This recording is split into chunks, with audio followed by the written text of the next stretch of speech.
Hi, good morning. ഇന്നത്തെ pre market റിപ്പോർട്ടിലേക്ക് കിടക്കാം. മാർക്കറ്റിൽ ഇപ്പോൾ മാർക്കറ്റ് വളരെ സ്റ്റേബിൾ ആയിട്ടുള്ളൊരു പൊസിഷനിലാണ് നിൽക്കുന്നത്.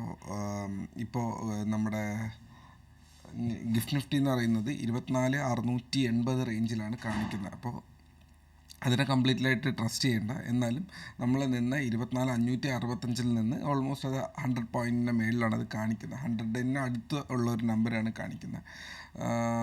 സോ സ്റ്റിൽ അതൊരു ഫ്ലാറ്റായിട്ടുള്ള ഒരു ലെവലായിട്ടാണ് എനിക്ക് ഫീൽ ചെയ്യുന്നത്. അതിന് കാരണം എന്ന് പറഞ്ഞാൽ മാർക്കറ്റിൻ്റെ പാറ്റേൺസ് കംപ്ലീറ്റ്ലി നെഗറ്റീവായിരുന്നു.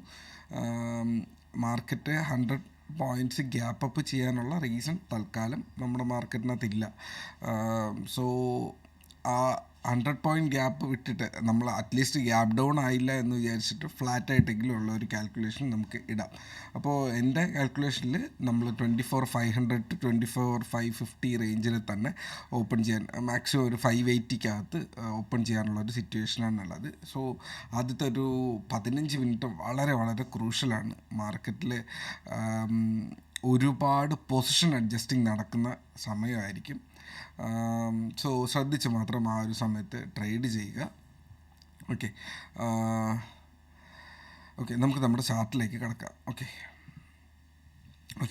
ഇത് മാർക്കറ്റ് ഒരു വലിയൊരു അപ് ട്രെൻഡ് ചാനലിൽ പൊയ്ക്കൊണ്ടിരുന്ന മാർക്കറ്റ് ഓൾമോസ്റ്റ് നമ്മുടെ കഴിഞ്ഞ മാസം തൊട്ട് മാർക്കറ്റ് ജൂലൈ തൊട്ടിട്ട് ഇത് ഫോളോ ചെയ്യാൻ തുടങ്ങിയാണ്. ഇപ്പോൾ ഫോളോ ചെയ്യുന്നത് ആക്ച്വലി അതിൻ്റെ ഒരു പാറ്റേൺ ചെറുതായി വരുന്നുണ്ട്. അതായത് സപ്പോർട്ടിലെത്തുന്ന കാലത്ത് ഇത് കണ്ടു കഴിഞ്ഞാൽ ഇത് ക്ലിയർലി ഒരു സപ്പോർട്ട് ബാർ റെസിസ്റ്റൻസ് ഏരിയ ആണ് അല്ലേ.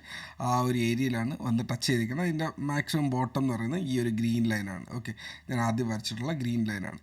അപ്പോൾ ഈ ഒരു ഏരിയ എത്തുന്നത് വരെ മാർക്കറ്റ് ഈ ഒരു ഏരിയയിലേക്ക് വരുമ്പോൾ മാർക്കറ്റിനൊരു സ്ലോനെസ് ഫീൽ ചെയ്യുകയും മാർക്കറ്റ് ചിലപ്പോൾ ബൗൺസ് ബാക്ക് ചെയ്യാനുള്ള ഒരു സാധ്യതയുണ്ട്. സോ ഇവിടെ വന്നിട്ട് നമ്മൾ മാർക്കറ്റിനെ ഷോർട്ട് ചെയ്തിട്ടോ ബൈ ചെയ്തിട്ടോ പ്രത്യേകിച്ച് കാര്യമില്ല. ബൈ ചെയ്യാനുള്ള ഏരിയ തിരിച്ച് ബൗൺസ് ചെയ്തതിന് ശേഷം ഈ ക്യാൻഡിൽ, അതായത് ഈ ബൗൺസ് ചെയ്യുന്നതിന് തൊട്ട് മുന്നത്തെ ക്യാൻഡിലിൻ്റെ ഹൈയിന് മുകളിൽ കയറിയിട്ട് നമുക്ക് അതിനെക്കുറിച്ച് ബെയർ മിനിമം നമ്മൾ ആലോചിച്ചാൽ മതി.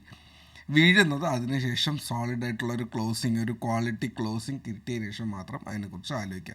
സോ ഞാനിപ്പോൾ ഇട്ടിരിക്കുന്ന 4 hour ടൈം ഫ്രെയിമാണ്. സാധാരണ ഞാൻ ഡേ ടൈം ഫ്രെയിമാണ് ഇടുക. ഈ ക്യാൻഡിലിൻ്റെ ക്വാളിറ്റി കാണിച്ചു തരാൻ വേണ്ടിയിട്ടാണ് ടൈം ഫ്രെയിം മാറ്റിയത്. സോ ചാർട്ട് നിങ്ങൾക്ക് വ്യത്യാസമായിട്ട് ഫീൽ ചെയ്തേക്കാം.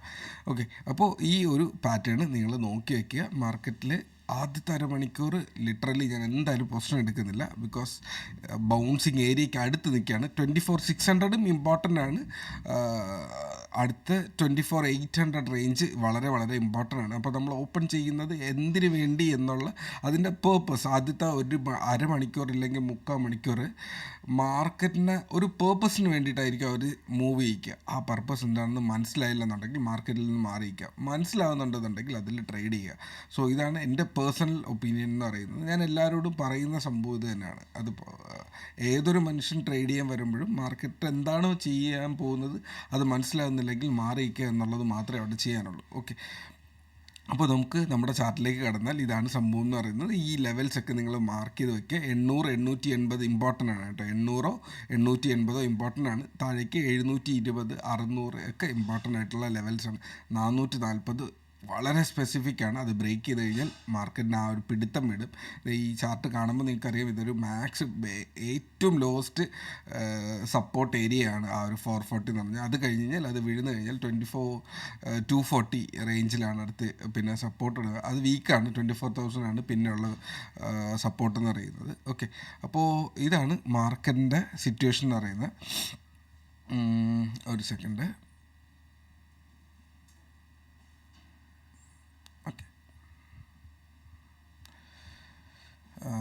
ഫൈൻ, ഒരു സെക്കൻഡ്.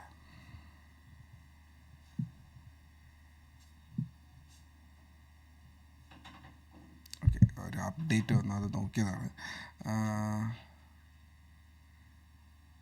Okay fine. അപ്പോൾ ഇതാണ് ഇതിൻ്റെ ലെവൽസ് എന്ന് പറയുന്നത്. ഇത്രയും ലെവൽസ് നിങ്ങൾക്ക് മാർക്ക് ചെയ്ത് വയ്ക്കാം. അതുപോലെ മാർക്കറ്റിൽ ഇനി നമുക്ക് നോക്കാനുള്ളത് ക്രൂഡ് ഓയിൽ അത്യാവശ്യം നല്ല റേഞ്ചിലാണ് നിൽക്കുന്നത്.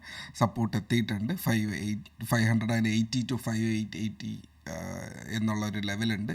ബൗൺസ് ചെയ്ത് കഴിഞ്ഞാൽ ഈ ഒരു ഏരിയ മാർക്കറ്റിൽ ട്രേഡിംഗ് ഏരിയയാണ്. അതിനുശേഷം 500 ആൻഡ് 600 ഈ ഒരു റേഞ്ചാണ് ഇനി അടുത്ത് ഉള്ളത്. സോ അതായത് ഈ ഒരു ട്രെൻഡ് ലൈൻ തിരിച്ച് വീണ്ടും റെസ്പെക്റ്റ് ചെയ്തേക്കാം താഴോട്ട് വന്നു കഴിഞ്ഞാൽ. സോ ഈ ഒരു ലെവൽ കൂടെ മാർക്ക് ചെയ്ത് ഇപ്പോൾ ഈ രണ്ട് ചാർട്ടും ഞാൻ 4 hour ചാർട്ടാണ്. ഞാനിത് രണ്ടും ഗ്രൂപ്പിൽ ഷെയർ ചെയ്തേക്കാം. ഓക്കെ, അതിനനുസരിച്ചിട്ട് നിങ്ങൾക്ക് നിങ്ങളുടേതായ അനാലിസിസ് ചെയ്യാന്നുള്ളതാണ്. സോ മാർക്കറ്റിൽ ഓപ്പൺ ചെയ്യുമ്പോൾ ഇത് എങ്ങനെ മാറി വരുന്നോ അതിനനുസരിച്ചിട്ട് നിങ്ങളുടെ ട്രേഡിംഗ് പൊസിഷൻസ് നിങ്ങൾ അഡ്ജസ്റ്റ് ചെയ്യാന്നുള്ളതാണ്. സോ ഇത്രയേ ഉള്ളൂ. SL വെക്കാൻ പറ്റാത്തൊരു വ്യക്തി അത് സിയിലാണെങ്കിലോ പിയിലാണെങ്കിലോ മാർക്കറ്റിൽ എന്ത് പൊസിഷനിലാണെങ്കിലോ ട്രേഡ് ചെയ്യാതിരിക്കുക. സ്റ്റോക്സ് കംപ്ലീറ്റ്ലി സ്റ്റാഗ്നൻ്റ് ആണ്. പ്രത്യേകിച്ച് ഒരു മാറ്റവും അനങ്ങുന്നില്ല. ആ സ്റ്റോക്സ് ഒന്നും കാര്യമായിട്ട് വലുതായിട്ട് അനങ്ങുന്നില്ല. റിലയൻസ് കയ്യിലിരിപ്പുണ്ട്, വേറെ 1-2 സ്റ്റോക്സ് കയ്യിലിരിപ്പുണ്ട്. ലിറ്ററലി 0.5% ഒക്കെ ഡൗൺ ആണ്, വലിയ കാര്യമില്ല. സോ വരട്ടെ, മാർക്കറ്റ് എങ്ങനെ വരുന്നു എന്നുള്ളതനുസരിച്ചിട്ട്. ഒരു സ്റ്റോക്ക് മാത്രം അത്യാവശ്യം കുറച്ച് ഡൗൺ ആണ്, അത് ദേവയാനിയാണ്. ഓൾമോസ്റ്റ് 5% ഡൗൺ ആണ്. നല്ല സ്റ്റോക്ക് ആയതുകൊണ്ട് മാത്രം അതിന് 5% മേളിലായിട്ടും കയ്യിൽ കീപ്പ് ചെയ്യുന്നു. ബാക്കിയുള്ളതെല്ലാം കയ്യിലുണ്ട്. ഇൻഡിജൻ ഇടയ്ക്ക് മാർക്കറ്റിൽ നല്ല കയറി, ടാറ്റ കെമിക്കൽസ് കയറിയിട്ടുണ്ട്, അതെല്ലാം പോർട്ട്ഫോളിയോയിൽ കിടപ്പുണ്ട്. സോ ഒരു സ്റ്റോക്കിൻ്റെ ഫോള് അടുത്തൊരു സ്റ്റോക്ക് കവറപ്പ് ചെയ്യുന്നുണ്ട് എന്നുള്ളത് മാത്രമേ ഉള്ളൂ. ഓക്കെ, അപ്പോൾ എന്തെങ്കിലും ഡൗട്ട് ഉണ്ടെങ്കിൽ ഗ്രൂപ്പിനകത്ത് നിങ്ങൾ ടാഗ് ചെയ്യുക. Trade safe, take care.